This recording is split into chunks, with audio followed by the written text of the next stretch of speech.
orang, maka sisanya dibagi rata untuk 3 orang itu dan begitu seterusnya. Ini lumayan jelas ya. Kemudian cucu laki-laki.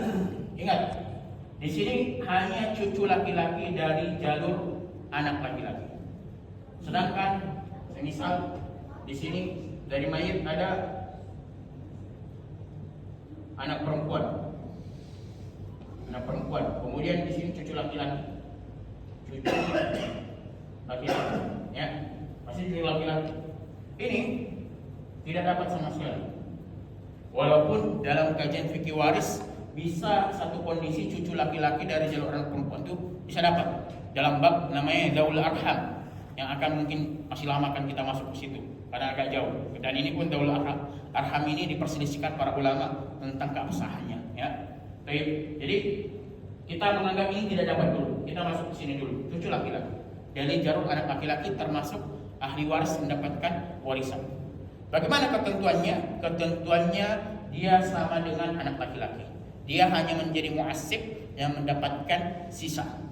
Yang mendapatkan sisa, ya, seperti bapaknya atau seperti pamannya anak laki-laki dari mayit, ya.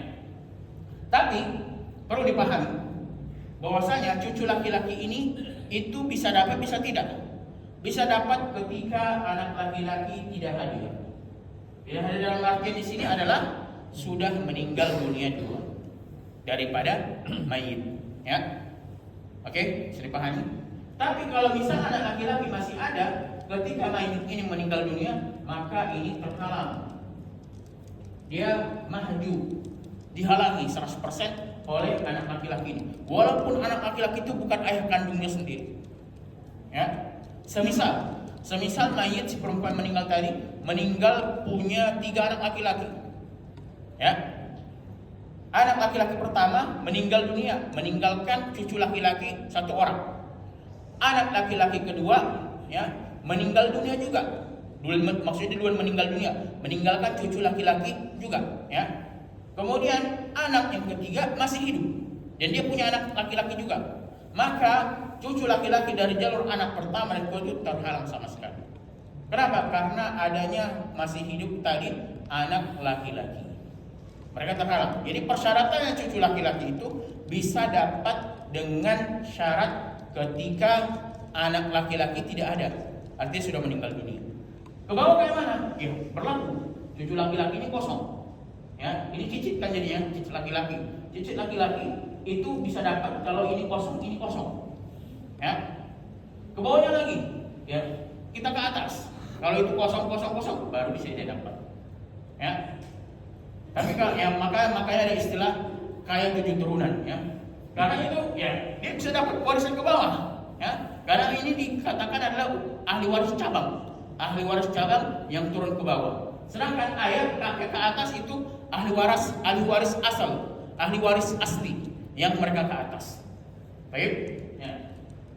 Kita ke sini dulu, ya, karena ini itu akan terhalang ketika ada di sini. Kita masuk ke saudara kandung laki-laki, ya. Saudara kandung laki-laki itu posisinya sama dengan anak laki-laki sama dengan ayah menjadi mu'assib. Jadi mu'assib mendapatkan sisa, ya. Pembagian mendapatkan sisa itu tergantung kondisinya. Kalau mereka laki-laki semuanya, maka mereka bagi rata. Tapi kalau ada perempuan, maka ya 2:1.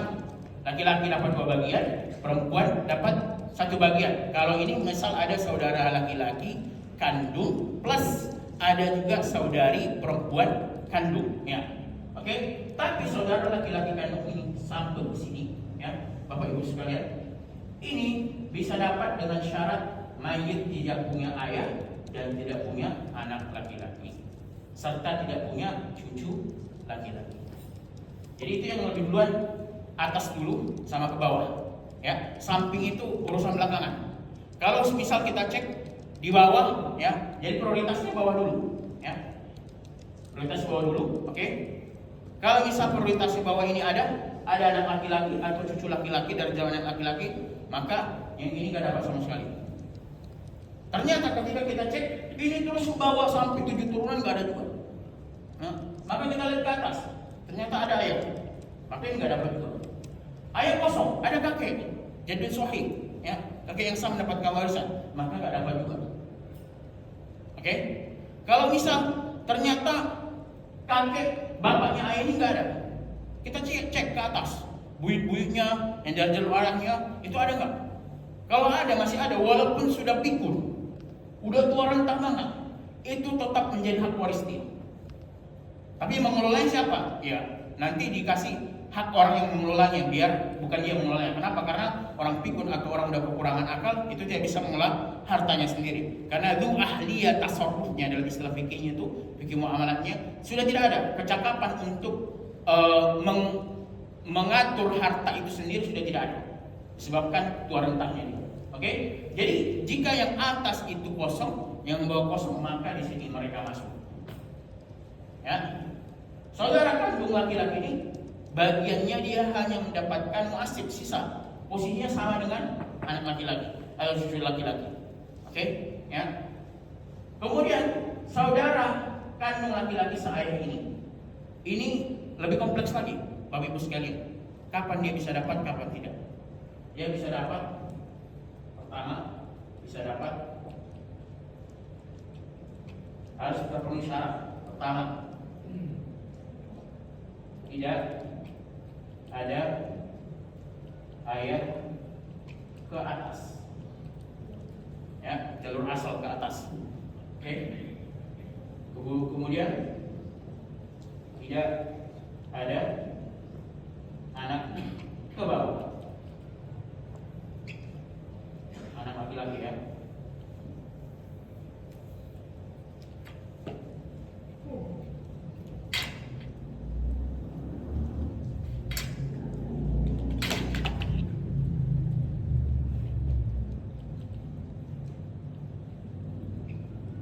Yang ketiga, tidak ada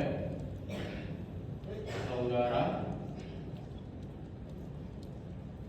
laki-laki kandung.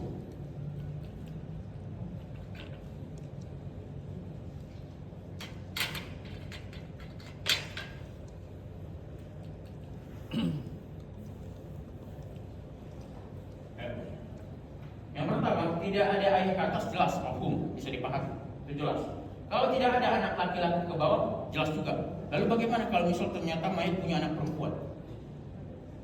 Ya, maka di sini jawabannya saudara kandung laki-laki itu mendapatkan sisa. Ya, selama memang tadi tidak ada cucu laki-laki, tidak ada cicit laki-laki, hanya adanya anak perempuan saja. Walaupun satu atau dua orang anak laki-lakinya, maka di sini bisa dapat, ya, baik itu saudara laki-laki kandung ataupun saudara laki-laki seayah, dengan syarat ayah ke atas tidak ada. Oke, hanya adanya anak perempuan saja atau cucu perempuan dari jalur laki-laki. Ya, itu maksudnya yang bagian kedua ini. Tidak ada saudara laki-laki, tidak ada saudara laki-laki kandung. Nah, maka ini ketika kosong, ini kosong, ya.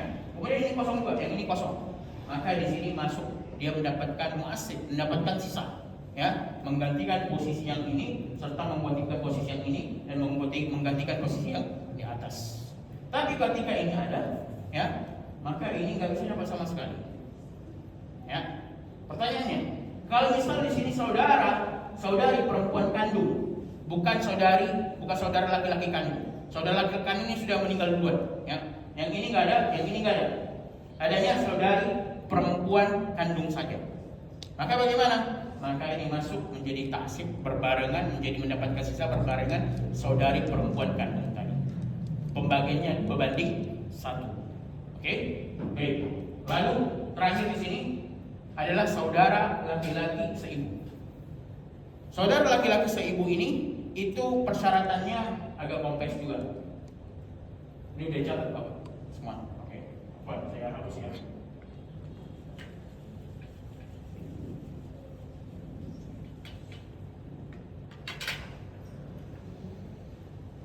Saudara laki-laki seibu, ya. Jadi maksudnya saudara laki-laki seibu adalah mayit punya kakak laki-laki atau adik perempuan, tapi anak dari ibunya dan beda ayah.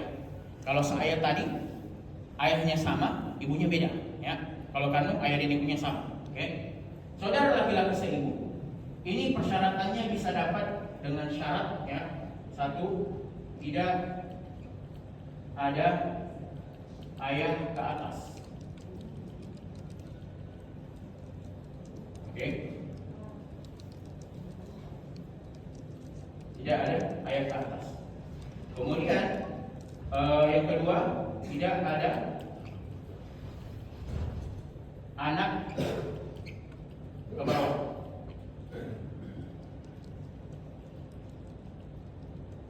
Lalu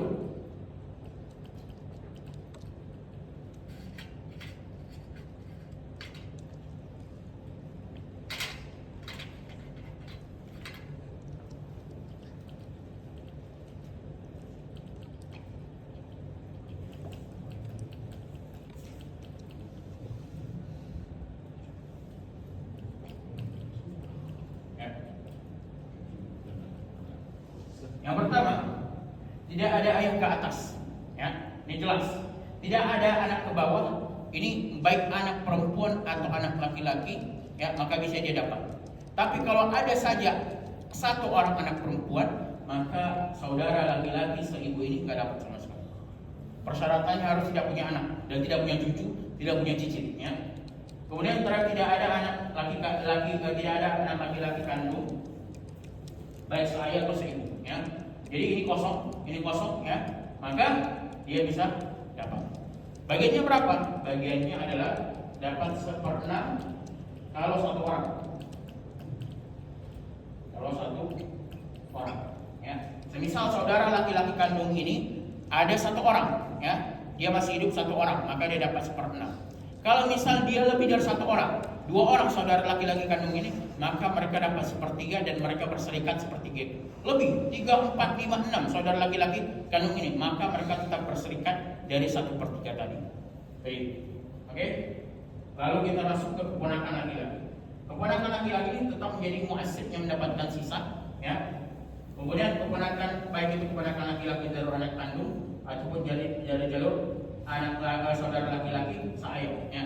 Ini keponakan laki ini bisa dapat selama yang ini tidak ada, karena mereka posisinya menggantikan ayah mereka sendiri, ya. Atau ini ada, ini nggak ada, ini ada, maka mereka nggak dapat sama sekali, ya.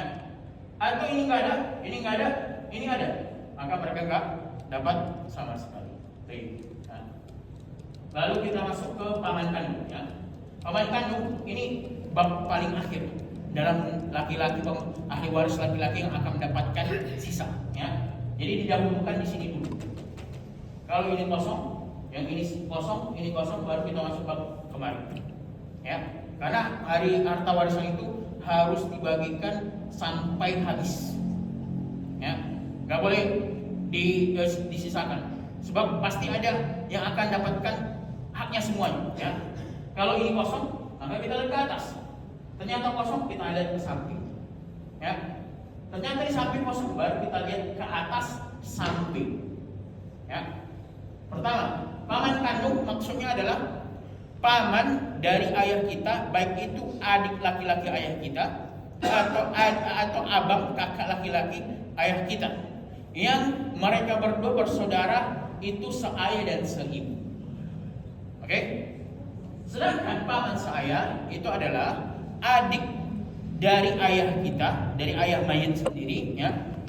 Yang mana ayahnya adik dari ayahnya mayit atau kakak atau abangnya ayahnya mayit, yang si ayahnya si mayit itu dengan paman yang seayah tadi ini seayah saja tapi tidak seibu.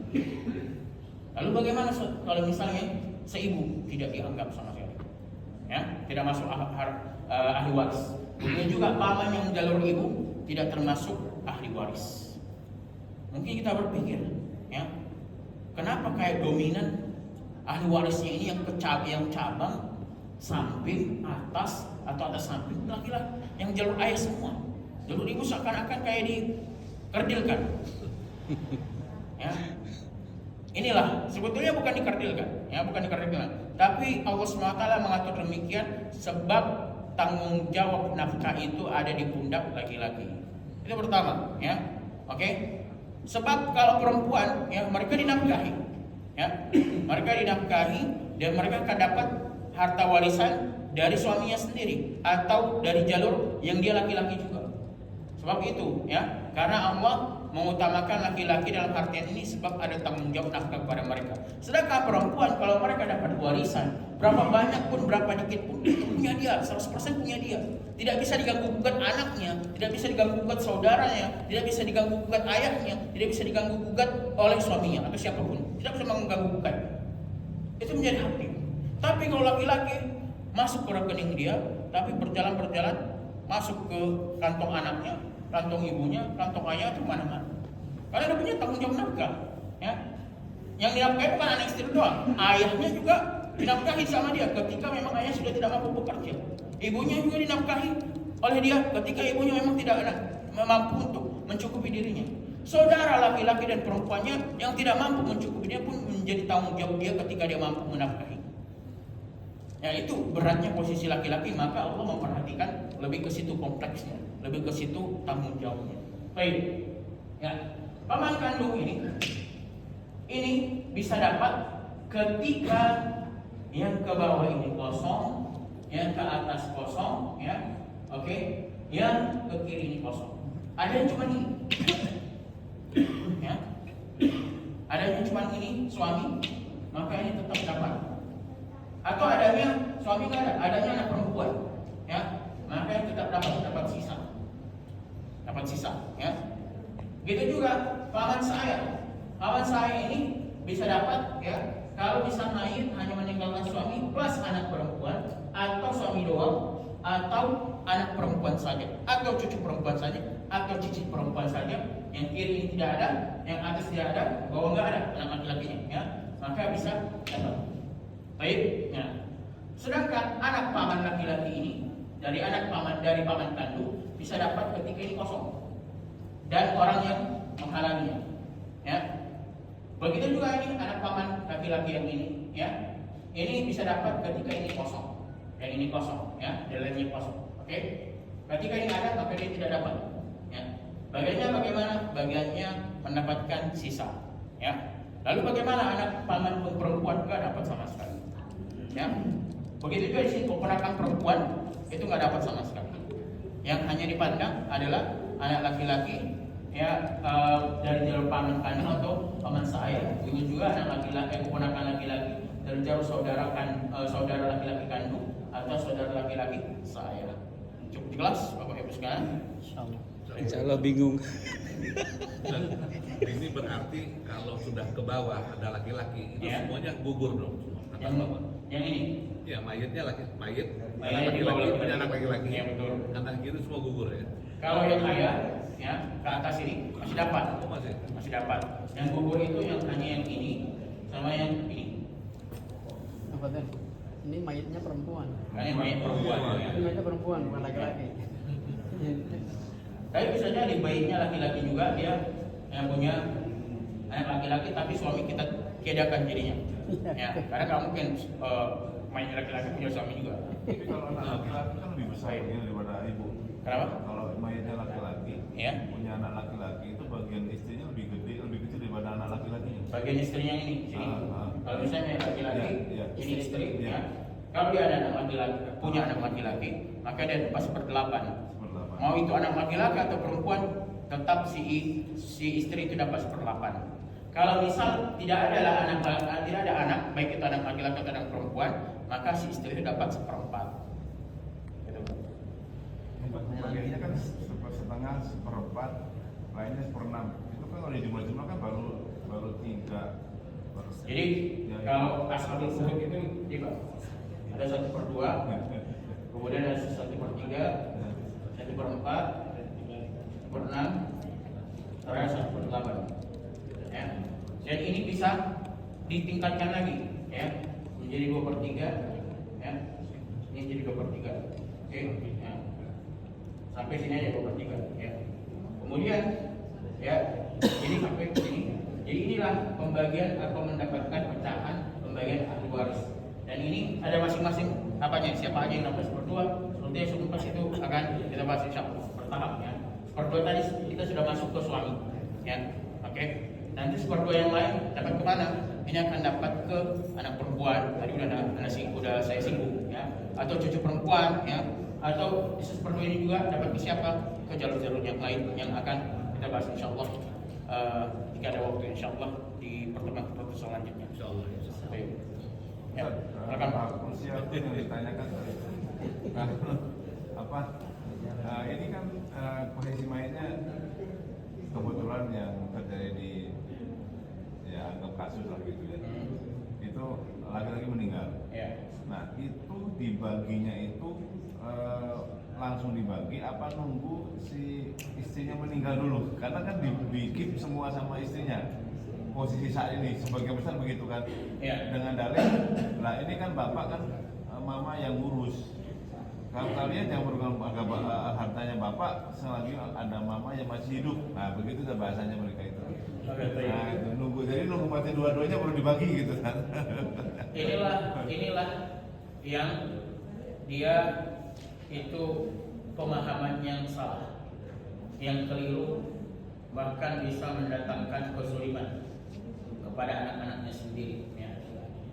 Sebab harta warisan itu tidak harus menunggu dua orang itu meninggal dunia. Kenapa? Karena si ayah, si suami ini itu meninggal dunia, dia punya pembagian waris tersendiri kepada anak-anaknya, saudara-saudara kepada ayahnya. Begitu juga si ibu, si istri tadi meninggal dunia, dia juga punya pembagian waris tersendiri, punya hitungan tersendiri yang berbeda, yang lumayan kompleks juga. Jadi kalau misal ditunggu meninggal dua-duanya dulu, ya gimana gitu? Ribet. Walaupun sebenarnya pembahasan dalam ini sudah ada dikaji oleh para ulama dalam pembahasan waris ini ya, yang ketika salah seorang itu mewarisi dan diwarisi dalam satu waktu kondisi yang sama ya. Jadi dia dapat warisan dari ayahnya yang belum dibagi, dia dapat warisan juga dari ibunya ya. Maka hitungannya kayak mana? Kita hitung dulu warisan dari ayahnya, karena harus dipisahkan dulu harta dari si istri tadi. Dan ini agak kompleks ya, agak sulit karena harus memisahkan harta istrinya tadi, harta dari ibunya si anak ini dulu, dan itu lebih sulit jadinya. Dan sulitnya di mana? Kita akan sulit untuk memecah mana nih hartanya ibu ya. Kalau mungkin kita bisa membuat warisan yang dapatkan ibu dari ayah yang ketika meninggal tadi, daripada si suaminya yang meninggal tadi ya, itu bisa kita tinggal hitung total harta yang dimiliki oleh si suami ini ya, ketika dia sudah meninggal sebelumnya sekian ya, misal 100 juta ya, sudah kita keluarkan haknya istrinya 1/8 ya. Udah gampang. Tapi bisa jadi si istri ini punya harta ya, sebelumnya punya harta, dan ini kadang agak sulit untuk dicek ya, di cross check ya. Atau bisa jadi mereka punya harta kepemilikan yang sama. Dalam istilah fikih muamalah itu dikatakan malul musya, yaitu harta yang dimiliki bersama antara suami dan istri. Dan ini kalau dalam undang-undang kita pembahasan harta bodoh ini. Itu bagaimana? Jadi kompleks lagi tuan. Sehingga ya, tambah ribet. betul ya. Sehingga perbuatannya si ibu itu tadi tidak benar ya. Keyakinannya itu walaupun sebenarnya ini menjadi ya, menjadi kebiasaan bagi mayoritas kita di Indonesia ini yang memahami demikian. Dan ini adalah kekeliruan yang harus diluruskan, yang harus dipahamkan ya. Karena bisa jadi dia tidak paham, maka bagi anak-anaknya menjelaskan ya. Tapi bisa jadi seperti yang saya dapatkan ceritanya itu ketika sudah dipahamkan, saya yang paling tahu semuanya. Kan saya yang ngurus kalian dari kecil. Urus apa kalian hartaku kepada ayah kalian sendiri? Seperti itu. Ini adalah ibu yang tidak mengajarkan dedikasi yang baik terhadap beriman kepada perkataan firman Allah SWT dan sabda Rasulullah SAW. Nafsu tadi. Ya, Nafsu. ya. Karena jadi si ibu itu dia tidak punya hak kewajiban nafkah kepada anak-anaknya ketika suaminya meninggal. Ternyata di antara anak-anaknya itu ketika suami meninggal ada yang miskin, nggak dapat warisan, jadi sulit ya. Maka warisan ini ya memang satu kondisi membuat bikin orang bertikai gara-gara nafsu syahwat duniawi. Tapi sebenarnya ini menjadi solusi bagi mereka yang meninggal dunia ditinggalkan si pemberi nafkah ketika dia belum mampu mencari nafkah, ketika dia belum memiliki kekayaan atau kecakapan untuk mencari nafkah. Itu solusi Islam sebenarnya. Makanya undang-undang kita pun melalui KHI kompilasi hukum Islam telah mengaturnya. Ya, maka itu juga. Ya mungkin kalau ayat Quran si ibu atau si istri tadi nggak terima, itu juga undang-undang negara itu kayak begini, pasalnya begini. Ya, jadi dia bisa memahami, mudah-mudahan insya Allah jadi harap. Baik. Ustaz, izin bertanya. Ya, silakan. Tadi sempat disinggung terkait harta gono gini. Dan di dalam hukum kan ada pisah harta, Ustaz. Ya. Dalam kondisi misalkan sang istri ini atau mayit perempuan ini tidak bekerja. Ya.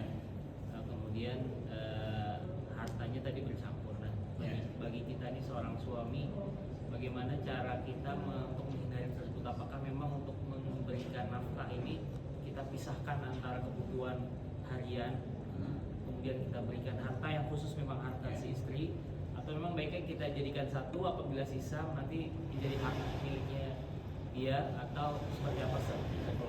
Ini masuk materi Gono gini. finance planning.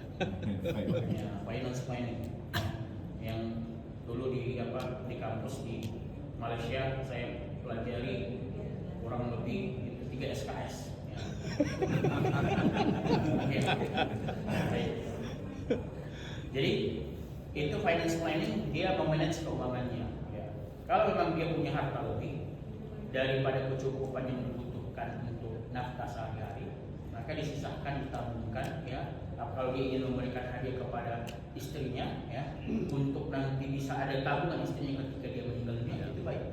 Finance planningnya berarti keren, bagus. Tapi yang disisahkan itu jangan uang. Apa? Aset. Aset. Asetnya apa? Aset yang liquid, aset yang mudah cair. Kalau mudah cair kita cairkan pakai sesuatu, sesuatu tidak. Mudah cair di sini adalah itu mudah diuangkan.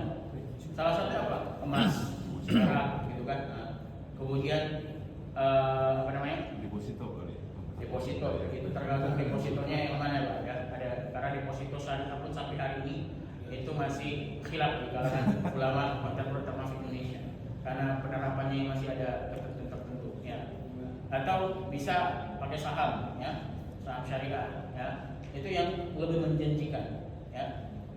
Karena kalau pakai yang itu dia finance planningnya akan dalam jangka waktu panjang sehingga ketika itu bertumbuh, ya, asetnya bertambah, apalagi saham sendiri, ya, misal emiten dari sahamnya itu naik, ya, bahkan ketika si bapak ini meninggal dunia naik banget, ya, maka keuntungan lebih besar sehingga dia tidak terlalu bingung untuk bagaimana bagaimana memikirkan kondisi istrinya dan anak-anaknya nanti. Seperti itu kalau meninggalkan aset untuk wanti-wanti, kalau misal si istrinya tidak bekerja memang, kalau dia kesulitan, jadi kita sediakan aset yang bisa menopang hari tuanya nantinya atau menopang ketika si suami meninggalnya, bukan dikasih mobil. Kalau masih mobil ini tidak liquid dan dia asetnya adalah aset yang berkurang dengan naiknya tahun terus, maka nilainya akan terus menyusut. Ya. Rumah juga begitu. Rumah sebagian orang menganggap itu investasi, ya tidak. Ya. Dalam kajian ekonomi, rumah itu tidak masuk investasi lagi. Sebab apa? Sebab dikarenakan, ya, biaya operasionalnya itu semakin tahun semakin besar. Operasional perawatan rumahnya, maka dia tidak layak kategori investasi dan dia tidak liquid juga, sulit untuk dijual, apalagi dalam kondisi kayak ini sekitar 2 tahun belakangan ini properti itu sangat turun harganya karena orang-orang, ya, pola pikirnya terutama Gen Z, ya, itu sudah tidak ada pola pikir untuk rumah prioritas lagi, tapi hal lain yang prioritas lagi. Seperti itu. Jadi finance planning itu seperti itu, ya, yang akan kita buat, ya. Tapi kalau mau bikin aset yang kita bisa, ya, maka tidak masalah. Itu kembali ke pilihan, tapi lebih bagus yang akan menghasilkan dalam jangka panjang, ya. Walaupun si ibu nanti, si istrinya itu tidak bekerja. Kenapa? Karena kita akan memberikan passive income kepada, bukan aktif income, ya. Nah, kalau aktivitas income itu kita sendiri para bapak-bapak tidak ada yang berjalan buat istri-istri kita. Nah, tapi kalau masih income dia bisa mendapatkan itu. Dan bagaimana kontennya kita buat atas nama dia? Ya. Seperti saham tadi kita yang beli memang di bursa efek, tapi atas nama dia. Data-data yang kita masukkan ke dia. Ya. Nanti bisa ke emiten yang lain atau produk investasi yang lain, bisa ke reksadana juga bisa, ya, atau ke sukuk, ya, sukuk Mas Tarwandi masih lumayan tinggi, LBS Perdana, LBS Perdana bapak ibu sekalian, ya. Cuman ya kalau mau masuk ke situ dipelajari secara matang dulu bagaimana konsep atau manajerial berkaitan dengan investasi ini, ya. Jangan FOMO langsung masuk akhirnya boncos, ya. Harus pakai semuanya, harus ada ilmunya, ya. Dan bukan hanya oh iya halal, sampai mana bilang halal, ya kan? MUI mengatakan halal, ya kan? Ustaz-ustaznya mengatakan halal, ambil pas mengatakan boleh, masuk aja. Kita tahu boncos, jadi haram, Pak. Haramnya kenapa? Karena Anda transaksi tidak paham, goror jadinya. Nah, situ, ya. Maka untuk mengaturnya seperti itu. Baik. Tunggu Ustaz. Ahwat mungkin ada yang bertanya satu. Ya, silakan. Ibu silakan Bu, ada yang bertanya nggak Bu? Tulis saja Bu, cepet Bu. Atau langsung mic-nya. Satu tadi Tunggu Pak Yogi. Wah, Oke. masih Ibu itu. Itu ini. Ini mau taruh. iya. Nanti kita minta waktu khusus. Ya. Kalau masih ada waktu setelah kita Iya. Nanti habis dulu Ustaz. Ini satu dulu. Ini bukan satu pertanyaan tapi tiga. Pilih aja. Suami meninggal, ada rumah satu, hak istri atau anak? Jawabannya adalah hak istri dan hak anak. Pembagian bagaimana? Rumah itu dihitung nominalnya. Bisa ada dua cara. Pertama dihitung nominalnya, ya. Dihitung nominalnya, ternyata harga rumahnya 500 juta, semisal. Maka dari haknya istri ini adalah 1/8 dari 500 juta tadi. Kemudian haknya anak, ya. Kalau ini ada anak laki-laki dan perempuan, maka mereka mendapatkan sisa dengan sistem 2/1. Kalau ternyata adanya anak perempuan saja, kita lihat cucu laki-laki ada tidak. Ya. Kalau ada cucu laki-laki, maka dia mendapatkan sisa. Kalau tidak ada cucu laki-laki, ya, maka kita lihat ke ayahnya apa? Sebelum cucu laki-laki kita lihat ke ayah dulu, ya. Kalau misal ada ayah, maka cucu laki-laki tidak dapat, ya. Ayah dulu, ya. Ayah dia akan mendapatkan 1/6 dan sisa. Kalau misal, ya, ternyata itu tidak ada semua, maka kita masuk ke pembagian yang tadinya. Nanti minta tolong ini difotokan, kirim ke ibu-ibu agar mudah dipahami insyaallah. Baik. Ya. Lalu itu yang cara pertama, ya, ditaksir secara bangunan berdasarkan harga pasar mengenai rumah itu saat itu. Itu hitungannya bagaimana? Bisa tanyakan kepada ahli yang bisa menaksir harga properti sesuai dengan kondisi rumahnya, tempatnya, spesifiknya dan semuanya. Ya, itu ada ahlinya. Tim Ya. appraisal. Apa? Tim appraisal. Ya benar. Ya. Cara yang kedua adalah rumahnya langsung dijual. Laku berapa? Ternyata lakunya 250 juta, nggak nyampe 500 juta, 250 juta. Ya. Maka 250 juta ini dibagi berdasarkan ketentuan waris tadi. Si istri itu tetap dapat 1/8 karena ada anak. Maka hitungan sisanya sesuai yang dijelaskan tadi 2/1 kalau ada anak laki-laki dan perempuan dan rinciannya nantinya. Baik. Atau cara yang ketiga. Cara yang ketiga dibuat akta notaris SHE kepemilikan, tapi kepemilikan berserikat. Ya, kepemilikan berserikat antara si istri dengan anak-anaknya. Jadi mereka berserikat di situ kepemilikan rumah itu, ya. Jadi diganti ke notaris, pemiliknya bukan lagi atas nama si suaminya tadi, tapi atas nama istri dan anak-anaknya. Dengan rincian nominal yang didapatkan oleh si istri 1/8 dari rumah ini, kemudian anaknya mendapatkan sisa jika ada anak laki-laki dan anak perempuan. Seperti itu. Dan mereka tidak menjual rumahnya, ya. Karena mungkin mereka butuh rumahnya untuk mereka tinggal. Untuk mereka tempat mereka tinggal, ya. Karena kalau dijual mereka akan sulit untuk tinggal, maka tinggal mereka bersama di sana dengan dinotariskan, ya, menjadi ada surat kepemilikan rumahnya itu menjadi bersyarikat, maka tidak masalah. Baik. Yang kedua, kalau hak istri atau cara pembagian bagaimana? Kalau hak istri pembagiannya itu tadi istri hanya bisa dapat 1/4 ataupun 1/8. 1/4 ketika tidak ada anak, ya, tidak ada anak, baik anak laki-laki atau perempuan, dan 1/8 ya itu ketika ada anak laki-laki ataupun ada anak perempuan, salah satunya ada, ya, maka si dapat 1/8. Hanya bagiannya sebatas itu, 1/4 atau 1/8, tidak ada bagian yang lebih daripada itu.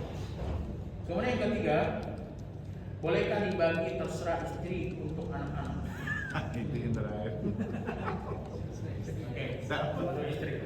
Sebetulnya di pertemuan yang lalu, di bulan Desember 2020 lalu, ini udah saya singgung, ya. Iya. Karena ada pertanyaan dari Pak Satori berkaitan dengan ini, ya. Tapi tidak masalah, kita bahas lagi. Membagi suka-suka istri artinya sama rata. Nanti bisa jadi beda, ya.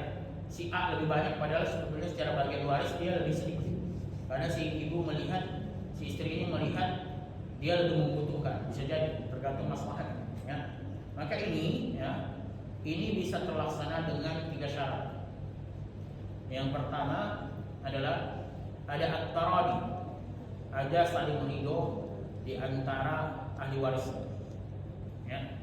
Artinya anak-anak ini ridho semuanya dengan pembagian ibunya mereka sendiri, si istri tadi. Dan ridho ini bisa terrealisasi, terlaksana ketika mereka memahami hak mereka masing-masing. Jadi harus dikasih tahu terlebih dahulu hak mereka masing-masing, berapa bagian, anak perempuan dapat berapa, anak laki-laki dapat berapa. Lalu kemudian si istri bilang, nah ini kan adik kamu nih yang paling kecil, ya, dia baru ditinggal suaminya, ya, dan dia tidak punya pekerjaan, dia punya anak. Bagaimana kalau misal bagian kalian itu kita berikan sebagai dia? Dan si anak ini ridho, ya, maka nggak masalah. Satu syarat itu terpenuhi, ya, saling ridho mereka, saling bermusyawarah. Tapi kalau satu orang saja yang nggak mau, itu hak dia. Dan si istri ini, ibu mereka ini tidak berhak memaksa sama sekali. Karena tidak boleh ada ijma, tidak boleh ada paksaan di sini. Kalau ada paksaan, kezaliman. Karena ya kezaliman itu bukan hanya datang dari bawah ke atas, anak ke orang tua, tidak. Orang tua pun bisa menzalimi haknya, termasuk dalam pembagian warisan. Itu yang pertama. Yang kedua, ya, mereka ahli warisnya ini semuanya itu adalah ahli waris yang du aqlin, berakal, warrasyid, dan memiliki kecakapan untuk bertransaksi harta. Artinya bukan anak-anak yang ikut bermusyawarah dalam pembagian warisan. Artinya kalau masih ada anak-anak dari ahli warisnya, anaknya misalnya anak paling kecil, umur 4, itu masih usia SD, belum balik, belum akil balik, belum rasyid, ya, belum paham memanage keuangannya sendiri, maka tidak bisa dibagi sesuai suka istrinya, yaitu ibu-ibu mereka, dan juga tidak bisa dipaksakan. Sebab apa? Suaranya belum menjaga, karena dia belum paham, ya, karena kecakapannya belum nyampe, ya, belum sampai. Kalau misal semuanya sudah akil balik, ya, kemudian rasyid, karena ada yang tidak rasyid itu maksudnya tidak paham mengatur keuangan, ada main judi aja kerja aja, ya, menghambur-hamburkan keuangan di pernyataan, orang itu walaupun usia udah 40 tahun, udah usia dewasa, ya, usia 30-an, tapi tetap tidak bisa mengatur hartanya, maka dia tidak bisa diikutkan bermusyawarah. Atau orang gila yang akalnya bermasalah, ya, maka dia tidak bisa diikutkan bermusyawarah, ya. Kemudian yang terakhir, yang ketiga adalah mereka meyakini bersama ini hanya upaya salah satu cara saja, bukan meyakini ini upaya terbaik, upaya ataupun pembagian waris yang terbaik, yang lebih aslah, yang lebih memberikan maslahat, itu tetap adalah ketentuan yang ditetapkan oleh Allah dan Rasulnya. Nah, ini yang dijelaskan oleh para ulama seperti yang disebutkan oleh Syekh Mustafa Al-Adawi dalam satu fatwanya. Ya. Baik, cukup? Ya, kita cukupkan sampai sini. Kita tutup dengan kafaratul majlis. Subhanallah bihamdika asyhadu an la ilaha illa anta astaghfiruka wa atubu ilaik. Sandori ini Wassalamualaikum khusus nih. warahmatullahi wabarakatuh.